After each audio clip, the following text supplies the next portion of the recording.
बिस्मिल्लाहिर्रहमानिर्रहीम। अस्सलाम वालेकुम। आज 15 मार्च है, दिन है सोमवार का। गो कि आज सुप्रीम कोर्ट ऑफ पाकिस्तान में बहुत बड़े एक केस की समाअत थी। जस्टिस कादी फैसल साहब के जो रिमार्क्स थे पंजाब हुकूमत के हवाले से, और आज जो इलेक्शन कमीशन ऑफ पाकिस्तान की जानिब से जो पंजाब हुकूमत के बारे में इल्ज़ामात लगाए गए, जो कुछ लिख के दिया गया, उस पर मुझे बात करना थी। लेकिन उससे पहले मैं बात कर रहा हूँ जो 3 बड़े इवेंट्स आज हुए हैं, जो कि उस समाअत से भी इम्पोर्टेंट है। सबसे ज़्यादा जो आज हुकूमती टीम ने प्रेस कॉन्फ्रेंस की, और उससे पहले मरियम सफदर साहिबा की दरखास्त से जमानत, और तीसरे नंबर पे लाहौर हाई कोर्ट में आज जो शहबाज गिल साहब के साथ हुआ। ये 3 बड़े इवेंट्स हैं जिन पर इस वीडियो में बात करूंगा।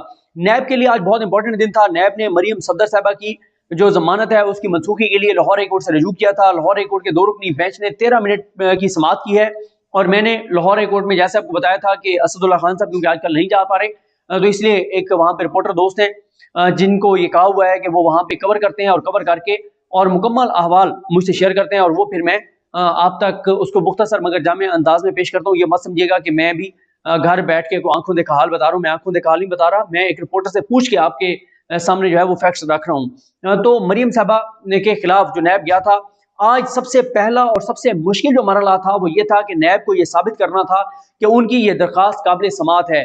नैब ने आज ये बड़ा और मुश्किल मरला अबूर कर लिया है। लाहौर हाई कोर्ट ने इस दरखास्त को काबिल समाअत करार दे दिया है, और इसलिए मरियम साहबा को और उनके वकला को नोटिस जारी किए गए हैं, और अब मरियम साहबा को 7 अप्रैल के लिए तलब कर लिया गया है। 3 चीजें जो इससे पहले कही जा रही थी इस केस के मुतालिक। पहली बात यह कही जा रही थी कि क्योंकि ये मामला जब पहले लाहौर हाई कोर्ट ने जमानत दी थी मरियम साहबा को, तो उसके बाद नैब ने उसको चैलेंज किया था सुप्रीम कोर्ट ऑफ पाकिस्तान में, और वो मामला सुप्रीम कोर्ट में पेंडिंग था। तो ये कहा गया कि क्योंकि ये मामला सुप्रीम कोर्ट में पेंडिंग है, तो इसलिए लाहौर हाई कोर्ट इस दरखास्त को एंटरटेन नहीं करेगी। लेकिन आज लाहौर हाई कोर्ट ने इसको एंटरटेन कर लिया है, काबिल समाअत करार दे दिया है, और नोटिस जारी कर दिया है। दूसरे नंबर पे यह भी कहा गया था कि ये दरखास्त दोबारा उसी बेंच के पास जाएगी जिसने 2 रुकनी बेंच ने जमानत दी थी, और वही जमानत मंसूख कर सकता है। लेकिन ऐसा नहीं हुआ, ये मुख्तलिफ बेंच था, और इसने आज मरियम साहबा को जो है वो नोटिस जारी कर दिए हैं। तीसरे नंबर पे ये कहा जा रहा था कि क्योंकि इसमें जो नैब ने लिखा था कि मरियम साहबा जो मरियम सफदर है वो रियासती इदारों पर हमले कर रही हैं, फौज पे हमले कर रही हैं, रियासती इदारों को कमजोर कर रही हैं, फौज के रैंक्स में बगावत कराना चाहती हैं, मुल्क दुश्मनों के एजेंडे को आगे बढ़ा रही हैं, और ये एक तरह से बगावत की मुर्तकिब हो रही हैं। तो कहा जा रहा था कि क्योंकि ऐसे इल्जामात नैब ने लगाए हैं, इसलिए ये दरखास्त काबिल समाअत नहीं होगी, और ये दरखास्त जो है वो नैब को वापस दे दी जाएगी और जुर्माना भी किया जाएगा। लेकिन ऐसा नहीं हुआ, और आपने देखा कि समाअत से कुछ देर पहले मरियम साहब ने एक प्रेस कॉन्फ्रेंस भी की। उन्होंने नैब के ऊपर तो इल्जामात लगाए, लेकिन अब हम देखते हैं कि वो लाहौर हाई कोर्ट के ऊपर इस तरह के इल्जाम लगाती है नहीं लगाती। वो नहीं लगाएंगी। उसकी रीजन ये है कि ये वो लाहौर हाई कोर्ट है जहां से उनको जमानत मिली, हमजा को जमानत मिली, शहबाज शरीफ को पहले जमानत मिली, जिस लाहौर हाई कोर्ट की वजह से आज नवाज शरीफ लंदन में मौजूद है। अगर लाहौर हाई कोर्ट उनको जमानत ना देती तो नवाज शरीफ लंदन नहीं जा सकते थे, और अगर लाहौर हाई कोर्ट रिलीफ ना देती तो उनको इंडेमनिटी बॉन्ड की शर्त पूरी करके जाना पड़ता, जो कि 7 अरब रुपए की थी, और 7 अरब रुपए शरीफ खानदान के जब्त हो जाते। तो इसलिए लाहौर हाई कोर्ट की वजह से आज नवाज शरीफ लंदन में है, तो इसलिए मरियम साहबा लाहौर हाई कोर्ट के ऊपर कोई हमला नहीं करेंगी, और आज बहरहाल उनकी कोई धमकी जो है वो भी काम नहीं आई। अब 7 अप्रैल को उनको अदालत में पेश होना होगा। उसकी रीजन ये होती है कि इस तरह के मौके के ऊपर जब जमानत के ऊपर नोटिस हो जाता है, तो जो भी अक्यूज्ड होता है, जो भी मुल्जिम होता है, जो भी मुल्जिमा होती है, उसको पेश होना होता है। यहाँ पर मैं आपको एक और चीज बता दूं कि अभी ना तो हम ये कह सकते हैं कि मरियम सफदर साहबा के खिलाफ कोई बहुत बड़ा फैसला आ गया है, ना ही हम ये कह सकते हैं कि मरियम साहबा के हवाले से कुछ नहीं होगा। ये लाहौर हाई कोर्ट का एक जस्ट उन्होंने नोटिस जारी किए हैं। ये एक कानूनी तकाजा है कि जब आप किसी के हवाले से फैसला करने लगते हैं तो उसको नोटिस जारी करते हैं, उसको सुनते हैं, और अब अगर मरियम साहबा के वकला ये साबित कर देते हैं कि नैब की इस दरखास्त में कोई दमखम नहीं है, तो नैब की ये दरखास्त मुस्तरद हो जाएगी। और अगर वो अदालत को मुतमिन ना कर पाए और नैब ने अपना केस साबित कर दिया तो उनकी जमानत मनसूख हो जाएगी, और जैसे जमानत मनसूख होगी तो 7 अप्रैल को कमरा अदालत से निकलते ही उनको गिरफ्तार कर लिया जाएगा। लेकिन अभी ये फैसला नहीं है। हम ये नहीं कह सकते कि आज कोई जो है वो लाहौर हाई कोर्ट ने को बहुत बड़ा फैसला दे दिया। ये बहुत बड़ा कोई फैसला नहीं है, ये जस्ट एक कानूनी तकाजा है, नोटिस जारी किया जाता है। और लेकिन ये डेवलपमेंट बड़ी है, ये बड़ी पेशरफ्त है कि लाहौर हाई कोर्ट ने इस दरखास्त को एंटरटेन कर लिया है, काबिल समाअत करार दे दिया और नोटिस जारी किया है। लेकिन अभी कोई फैसला नहीं है। हम नहीं कह सकते कि मरियम गिरफ्तार होने जा रही हैं या नैब की दरखास्त मुस्तरद होने जा रही है। अभी इस हवाले से कुछ भी कहना कबल वक्त है। अब हम आते हैं दूसरे मामले पर। आज अचानक हुकूमती टीम ने प्रेस कॉन्फ्रेंस की, اور اس میں جو شبلی فراز صاحب تھے، وزیر اطلاعات، وزیر تعلیم شفقت محمود صاحب اور وزیر science and technology Fawad Chaudhry صاحب موجود تھے۔ آج کی جو پریس کانفرنس تھی وہ بہت امپورٹنٹ تھی، حیران کن تھی۔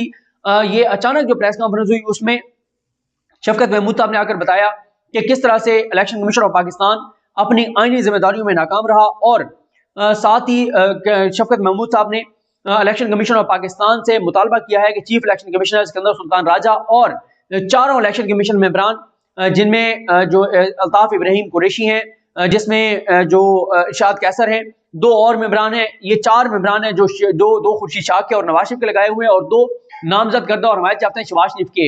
اور سکندر سلطان راجہ کے حوالے سے بھی جو ہے وہ کوئی میں 73 بار اپنی ویڈیوز میں بتا چکا ہوں، اور یہ 74ویں بار میں آپ کو بتا رہا ہوں کہ میش گل الرحمان کے اخبار نے یہ خبر لگائی تھی کہ سکندر سلطان راجہ کو جب نامزد کیا گیا چیف الیکشن کمشنر کے لیے تو انہوں نے پہلا فون نواز شریف کو کیا کہ باس میرے لیے کیا حکم ہے۔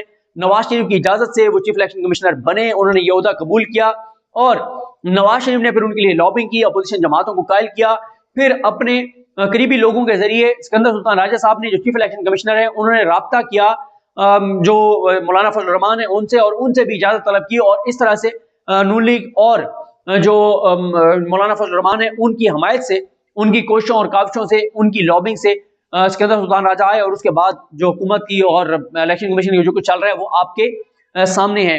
تو یہ حکومت کی بہت بڑی ایک میں سمجھتا ہوں اقدام ہے کہ اس طرح سے سریعام آ کر چیف الیکشن کمشنر اور الیکشن کمیشن کے چاروں ممبران سے استعفے کا مطالبہ کرنا۔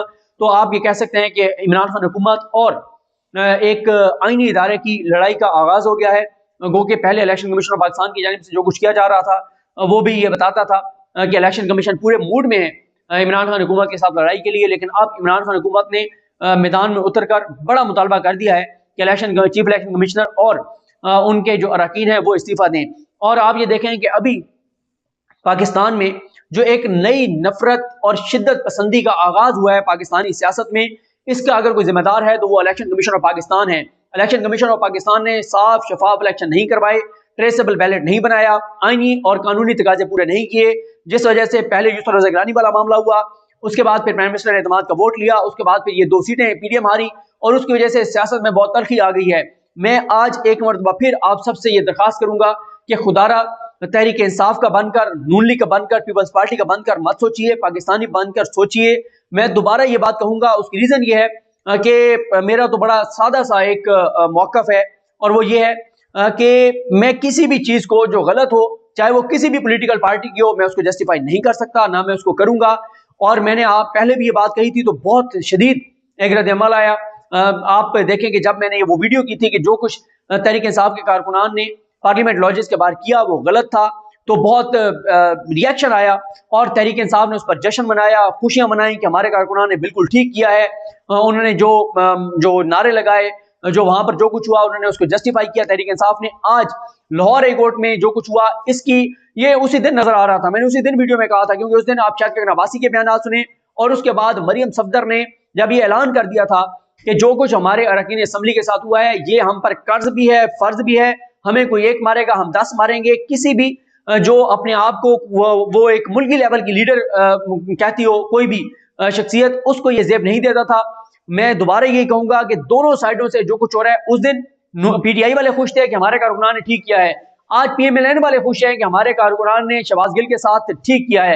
اور اس ساری شدت جو سیاست کے اندر آئی ہے، جو نفرت آئی ہے، جو عدم برداشت آئی ہے، اس کا سارے کا سارا ذمہ دار جو ہے وہ الیکشن کمیشن آف پاکستان ہے، جو اپنی آئینی ذمہ داریاں پوری کرنے میں اس طرح ناکام ہوا کہ پاکستان میں نفرت کی سیاست کا انہوں نے بیج بو دیا ہے، اور اس طرح سے جو ہے وہ معاملات اتنی شدید تلخی کی طرف بڑھ رہے ہیں۔ خدارہ دونوں سائڈوں کو چاہیے کہ اس کی مذمت کریں، نہ اس دن پی ٹی آئی کے کارکنان کو جو کچھ کیا گیا ہے وہ کرنا چاہیے تھا، نہ آج نون لیگ والوں کو یہ حملہ کرنا چاہیے تھا، اور یہ معاملات شدت پسندی کی طرف جائیں گے۔ دونوں پارٹیز کو اپنے اپنے کارکنان کو سمجھانا چاہیے، روکنا چاہیے، اور جو لوگ گھروں میں بیٹھ کر اس چیز کو انکریج کر رہے ہیں، اس کی حوصلہ افزائی کر رہے ہیں، وہ نہ کریں۔ اگر اللہ نہ کرے کسی بھی نون لیگ کی طرف سے یا پی ٹی آئی کی جانب سے کسی کارکن کی جان گئی تو اس کے ذمہ دار وہ تمام لوگ ہوں گے جو ان چیزوں کو انکریج کر رہے ہیں، جسٹیفائی کر رہے ہیں، اور اس چیز کو جو ہے وہ پروموٹ کر رہے ہیں۔ شدت پسندی نہیں ہونی چاہیے، اختلاف رہنا چاہیے، اس کو اس طرح سے حملوں میں تبدیل نہیں ہونا چاہیے۔ دونوں پارٹیز کی لیڈرشپ کو जो है वो समझाना चाहिए अपने कारकुनान को। और मैं बड़ी तफसील से आपको बता चुका हूँ कि उस दिन भी जो है वो तहरीक इंसाफ के कारकुनान की वो जगह नहीं थी। जो मर्जी मुझे लोगों ने कहा कि आप फलां का भी लोग सुने, आप फलां का भी लोग सुने, मैंने उसको 5 बार चेक किया। मैं आज भी अपनी बात पे कायम हूँ और मैं जो है वो ये नहीं कर सकता कि मैं जो है वो एक पॉपुलर जो स्टांस है उसको लूँ। और उस दिन मैं ये कहता कि तहरीक इंसाफ ने ठीक किया और नून लीग का कसूर था, और आज मैं ये कहूँ कि जी नून लीग ने गलत किया है और उसकी मैं मजम्मत करूँ। यानी उस दिन भी मैं नून लीग के खिलाफ जाऊँ और आज भी मैं नून लीग की मजम्मत करूँ। उस दिन तहरीक इंसाफ के कारकुनान ने गलत किया था, आज PMLN ने उससे बढ़कर जो है वो बदमाशी की है, गुंडागर्दी किया है। दोनों कसूरवार हैं और दोनों की क़यादत को ये चाहिए कि खुदारा शिद्दत पसंदी को ना बढ़ाएं। और अगर अल्लाह ना करे किसी की जान चली गई, आप देखें मॉडल टाउन के लोगों में 14 लोगों की जान गई, आज तक उनको इंसाफ नहीं मिल सका। कितने वादे किए गए थे, लेकिन हमारी अदालती निज़ाम ऐसा है कि आज तक उनको इंसाफ नहीं मिल सका। किसी की जान चली जाएगी तो नाकाबिले तलाफी नुकसान हो जाएगा, उसकी फैमिली का ऐसा नुकसान हो जाएगा कि वो बंदा वापस नहीं आएगा, चाहे वो किसी का भी कारकुन हो। इंसानी जानें चली जाएंगी। और आपको और हमें जो इस चीज को बैठ के जस्टिफाई करते हैं नून लीग की तरफ से या PTI की जानिब से, हमें कुछ नहीं फर्क पड़ना। फर्क उनको पड़ना है जिनका घर का फर्ज चला जाएगा। कई होते हैं जो घर के वाहिद कफील होते हैं, सियासी तौर पर वो एक आप समझें कि अपनी पॉलिटिकल पार्टी की मोहब्बत में वो इस हद तक आगे चले जाते हैं, जान ले लेते हैं या जान दे देते हैं। तो खुदारा इन चीज़ों की तरफ ना बढ़े, पाकिस्तान के ये फ़ायदे में नहीं है, भले में नहीं है। इसलिए ये आज जो है वो बहुत काबिल मजम्मत है, जो है वो नहीं होना चाहिए था। और अल्लाह ना करे अगर ये चीज़ें इस तरह बरकरार रहीं तो कोई बहुत बड़ा सानिया जो है वो रूनुमा हो सकता है। अल्लाह करीम हमारे मुल्क पर रहम करे। अल्लाह ताला हमारे मुआशरे में ये जो अदम बर्दाश्त है, जो तशद्दुद है, इसको नफरत है, इसको ख़त्म करे।